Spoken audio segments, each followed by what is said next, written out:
Hello, this is Papa B reading, and I'm going to be reading from the Bible, the Gospel of John, and I'm beginning at chapter 19. Chapter 19. Then Pilate therefore took Jesus and scourged him.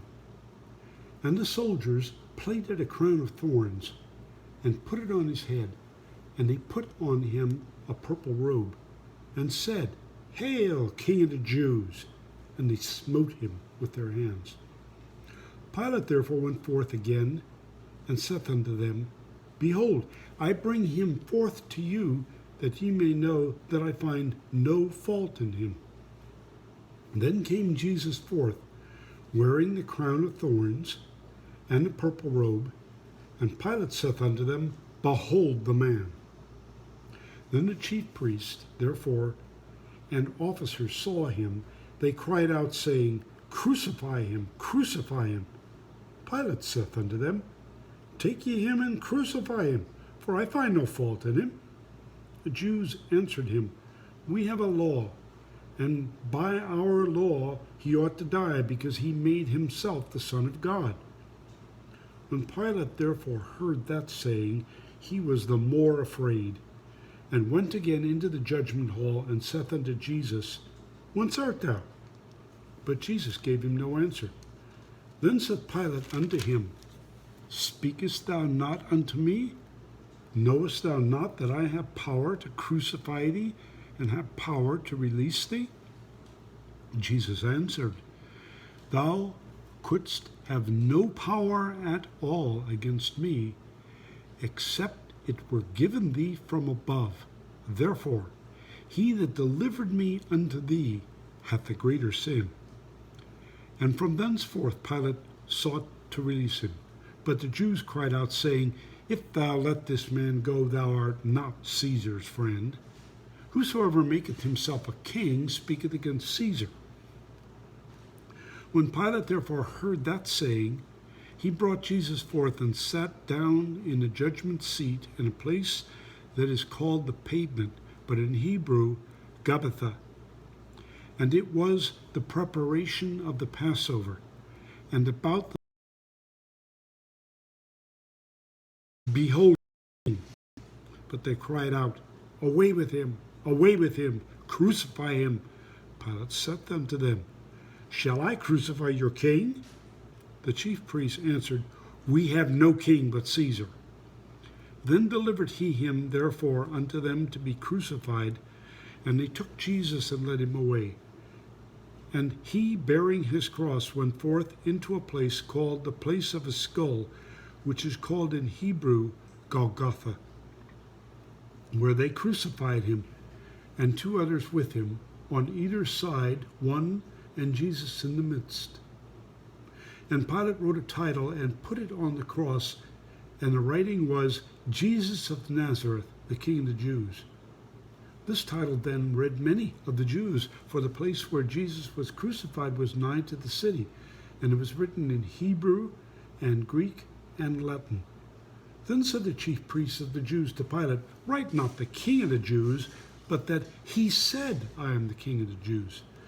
Pilate answered, What I have written, I have written.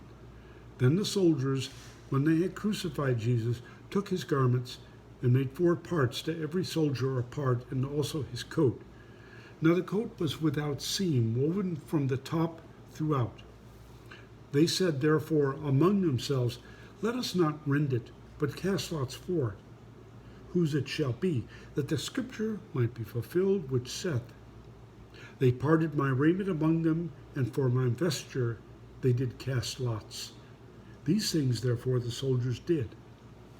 Now there stood by the cross of Jesus his mother, and his mother's sister, Mary the wife of Cleophas, and Mary Magdalene. When Jesus therefore saw his mother and the disciple standing by, whom he loved, he saith unto his mother, Woman, behold thy son. Then saith he to the disciple, Behold thy mother. And from that hour the disciple took her unto his own home. After this, Jesus, knowing that all things were now accomplished, that the scripture might be fulfilled, saith, I thirst.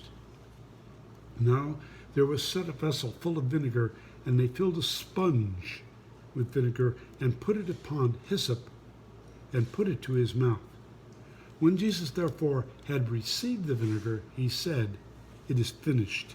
And he bowed his head and gave up the ghost. The Jews therefore, because it was the preparation that the body should not remain upon the cross on the Sabbath day, for that Sabbath was a high day, besought Pilate that their legs might be broken, that they might be taken away. Then came the soldiers and brake the legs of the first and the other which was crucified with him. But when they came to Jesus and saw that he was dead already, they brake not his legs. But one of the soldiers with a spear pierced his side, and forthwith came there out blood and water. And he that saw it bare record, and his record is true, and he knoweth that he saith true, that ye might believe. For these things were done, that the scripture should be fulfilled. A bone of him shall not be broken. And again, another scripture saith, they shall look on him whom they pierced. And after this, Joseph of Arimathea, being a disciple of Jesus, but secretly for fear of the Jews, besought Pilate that he might take away the body of Jesus, and Pilate gave him leave. He came, therefore, and took the body of Jesus. And there came also Nicodemus, which at the first came to Jesus by night, and brought a mixture of myrrh and aloes, about 100 pound weight. Then took they the body of Jesus, and wound it in linen clothes with the spices, as the manner of the Jews is to bury. Now in the place where he was crucified there was a garden, and in the garden a new sepulchre, wherein was never man yet laid. There laid they Jesus, therefore, because of the Jews' preparation day, for the sepulchre was nigh at hand.